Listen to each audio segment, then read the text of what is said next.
Share करते हैं दोस्तों हमारी आज की अमेजिंग न्यूज़ सीरीज। आज की सीरीज में आप पहली बार देखेंगे कि भारतीय आर्मी के बिड में शामिल हो रहे हैं इलेक्ट्रिक व्हीकल्स। जी हाँ, आप जानकर ये शॉक रह जाओगे इसके फीचर्स।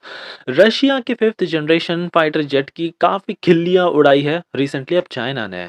आगे आप देखोगे कि कैसे भारत अपने सुखोई फ्लीट को पूरी तरह से अपग्रेड कर रहा है। 84 बैच को एकदम धांसू बना दिया जाएगा। इंडिया ब्रह्मोस मिसाइल बेचना चाहता है इंडोनेशिया को, लेकिन अमेरिका की तरफ से अब प्रेशर आने वाला है। रिसेंटली ट्रम्प के जीत जाने से ये प्रेशर और भी ज्यादा बढ़ सकता है, स्पेशली भारत को मिसाइल्स जैसी ब्रह्मोस मिसाइल जैसी बेचने के लिए। और फाइनली देखेंगे कि कैसे भारत का इंडिजिनस फाइटर हेलीकॉप्टर एलसीए प्रचंड, इसको अब एक बहुत ही एडवांस फीचर मिल चुका है जिससे दुश्मन इसको देख ही नहीं सकते और ये पहले ही दुश्मन को मार के रहेगा। सो काफी इंटरेस्टिंग आज की सीरीज है, इसलिए प्लीज आप एंड तक देखिएगा। साथ ही में अगर आप चैनल पर नए हैं तो प्लीज़ हमको सब्सक्राइब करना भी मत भूलिएगा, क्योंकि आप तक ऐसी अमेजिंग इन्फॉर्मेटिव खबरें हम हर दिन लेकर आते हैं। सो बढ़ते हैं पहली खबर की तरफ से। रशिया और चीन की तरफ से आ रही है। रिसेंटली रशिया ने अपना सुखोई 57 फेलोन फाइटर जेट शोकेस किया था चाइना एयर शो 2024 में, और इसमें कई तमाम क्वालिटी इश्यूज देखे गए, जिसके बाद चीन मीडिया ने तो जमकर खिल्ली उड़ाई। तस्वीरों में साफ साफ देखा जा सकता है कि बोल्ट्स साफ-साफ नज़र आ रहे हैं। फिर कुछ अंडुलेशंस भी लग रहे हैं, फिनिशिंग का तो कोई नामो-निशान ही नहीं है। अनइवन पैनल्स लगाए गए हैं और कौन देखकर ये कह सकता है कि ये 5th जनरेशन का फाइटर जेट है। खैर, यही पिक्चर्स काफ़ी ज़्यादा वायरल हो गई, जिसने रशिया के इस 5th जनरेशन फाइटर जेट को एक मज़ाक का माहौल बना दिया।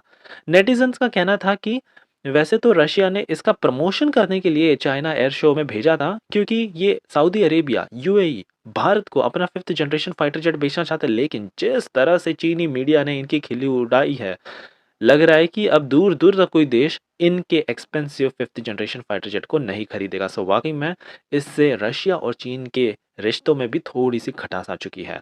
वहीं दूसरी तरफ चीनी मीडिया ने अपने जे-20 एयरक्राफ्ट को तो बहुत बड़ा चढ़ाकर कहा कि इसका तो बहुत ही स्मूथ लाइन्स है, एडवांस मटेरियल है, ओवरऑल ये पूरी तरह से स्टेल्थी प्रोफाइल लगता है। लेकिन अगर आप रशिया के 5th जनरेशन इस फाइटर जेट को देख लो ना, लगता है कि ये 4th जनरेशन का फाइटर जेट है। ऐसे कई तमाम चाइनीज़ मीडियाओं ने कहा। सो वाक़ई में रशिया के लिए एक बड़ा एम्बैरेसमेंट था अपना 5th generation fighter jet China के एयर शो में भेजकर। हमारी अगली खबर आ रही है भारत की एक जानी-मानी कंपनी जिसका नाम है प्रविक। ये एक स्टार्टअप कंपनी है और हाल ही में इन्होंने वीर ईवी, जो कि एक बहुत ही ज़्यादा फ्यूचरिस्टिक दिखने वाला व्हीकल है, ये इंडियन आर्मी के लिए ट्रायल रन किया। रिसेंटली इसके काफ़ी रिगरस ट्रायल रन्स किए गए और कहा जा रहा है कि ये तो परफेक्ट है हमारी स्पेशल फोर्सेस ऑपरेशन के लिए। मैं आपको बताता हूँ इसके क्या-क्या फीचर है। सबसे पहले तो 408 हॉर्स पावर ये जनरेट करता है, 620 newton meter of torque, 91 kilowatt की बैटरी इसमें फिट की गई है जो 500 किलोमीटर्स का रेंज देती है। अब आर्मी ने बताया कि ये तो बहुत ज़्यादा स्टेल्थ निकला, क्योंकि इसमें से आवाज़ तो निकलती ही नहीं, पोल्यूशन भी नहीं निकलता, जिससे इसका सिग्नेचर कैप्चर कर पाना बहुत ही मुश्किल है। तो वहीं दूसरी तरफ ये दुश्मनों के व्हीकल्स को ईज़िली डिटेक्ट कर पाएगा, क्योंकि इसमें इमेज थर्मल सेंसर्स लगाए गए हैं, जो कि किसी भी टेम्परेचर वेरिएशंस को डिटेक्ट करके तुरंत पहले ही आगाह कर देगी। आगे इसको खतरनाक और ज़्यादा बनाने के लिए weapons, guns, machine guns fit किए जाएँगे। बताया जा रहा है कि इस पूरी व्हीकल का वेट भले ही लगभग 1900 केजीज़ का है, लेकिन ये अपने वेट से ज़्यादा का वेट कैरी कर सकता है। 2500 केजीज़ का ये वेट टो कर सकता है। सो मिलिट्री लॉजिस्टिक्स और कॉम्बैट सिनेरियोज़ के लिए तो ये परफेक्ट टूल है। इसमें आगे-पीछे हुक्स भी लगाए गए हैं, सो हेलीकॉप्टर से भी ईज़िली उठाकर इसको डिप्लॉय किया जा सकता है। वाक़ई में एक कटिंग एज टेक्नोलॉजी है हमारे इस रेवोल्यूशनरी स्टार्टअप की तरफ से, जिसका नाम है प्रवेक। हमारी अगली खबर आ रही है भारत के फ्रंट रनर सुखोई 30 एमकेआई की तरफ से। फाइनली लग रहा है कि अब फाइनेंशियल एस्पेक्ट से इसको अप्रूवल मिल चुका है और अब भारत तैयार हो रहा है अपने सुपर सुखोई 30 एमकेआई को बनाने के लिए। पहले 84 फाइटर जेट्स का बैच हमने चुना है और इनको एक्सटेंसिव सब्सटैंशियली ट्रांसफॉर्म किया जाएगा। इसमें सबसे पहले तो स्ट्रक्चरल रीइंफोर्समेंट थोड़ा डाला जाएगा ताकि ये 20 साल तक हम और उड़ा सकें।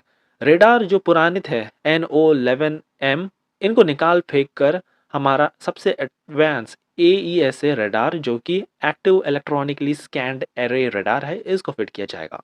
एनहांस्ड एवियोनिक्स सूट इसमें डाला जाएगा, सॉफ्टवेयर बहुत अच्छे से अपग्रेड किया जाएगा, इलेक्ट्रॉनिक वॉरफेयर सूट भी इसमें डाल दिया जाएगा, इम्प्रूव्ड वेपन कंपैटिबिलिटी के साथ ये आएगा। सो वाकई में air to air, air to ground weaponry आप इसकी देखोगे बहुत ही ज़्यादा इम्प्रूव है।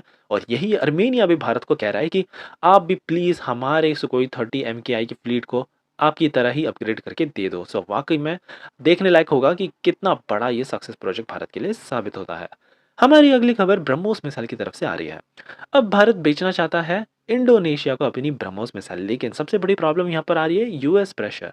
और अब रिसेंटली ट्रम्प के इलेक्ट हो जाने से ये प्रेशर अब और ज़्यादा बढ़ जाएगा। आपको बता दें कि यूएस प्रेशर के अंतर्गत भारत ने एक पैक्ट साइन किया था, मिसाइल टेक्नोलॉजी कंट्रोल रिजिम, जिसके अंतर्गत कुछ रेंज तक की ही मिसाइल्स भारत एक्सपोर्ट कर सकता है। लेकिन ये ब्रह्मोस मिसाइल की रेंज तो इसको एक्सीड कर जाती है, 300 किलोमीटर्स की इसकी रेंज है। और आपको याद होगा कि भारत ने जब फिलीपींस को बेचा था, यूएस ने उस टाइम पे ज़्यादा प्रेशर नहीं डाला था, क्योंकि उनको पता था कि चाइना की पावर बढ़ रही है, तो आस-पास के नेबरिंग कंट्रीज़ जो चाइना के दुश्मन हैं, इनकी भी पावर को बढ़ाना है। और इसीलिए भारत के बेचने पर यूएस ने ज़रा भी आपत्ति नहीं जताई। लेकिन लग रहा है कि इंडोनेशिया के मामले में शायद ये फिर थोड़ा चेंज हो सकता है। देखने लायक होगा इसको इंडियन आर्मी कैसे सॉल्व करती है।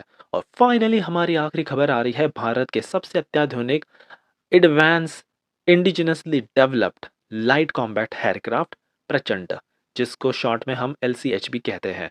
वाकई में अब इसमें एक काफ़ी रेवोल्यूशनरी नया फीचर डाला जा रहा है, जो कि है टीवीडीएल, जिसका फुल फॉर्म है टैक्टिकल वीडियो डेटा लिंक।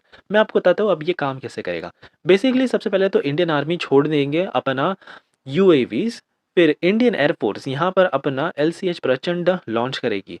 ये सीधे सीधे कांटेक्ट करेगा ग्राउंड पे सेंसर और जो ऑलरेडी दुनिया भर में यूएवीज भारत के उड़ रहे हैं उनके साथ, और लाइव फीड करेगा हमारे फाइटर जेट्स को, हमारे हेलीकॉप्टर्स को।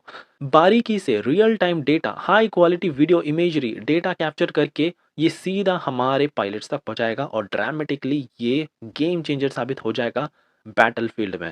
बताया जा रहा है कि अभी तक काफ़ी गिनी-चुनी कंट्रीज़ ही ऐसा कुछ कर पाई है, और भारत उन्हीं कंट्रीज़ की लिस्ट में अब शामिल होने जा रहा है।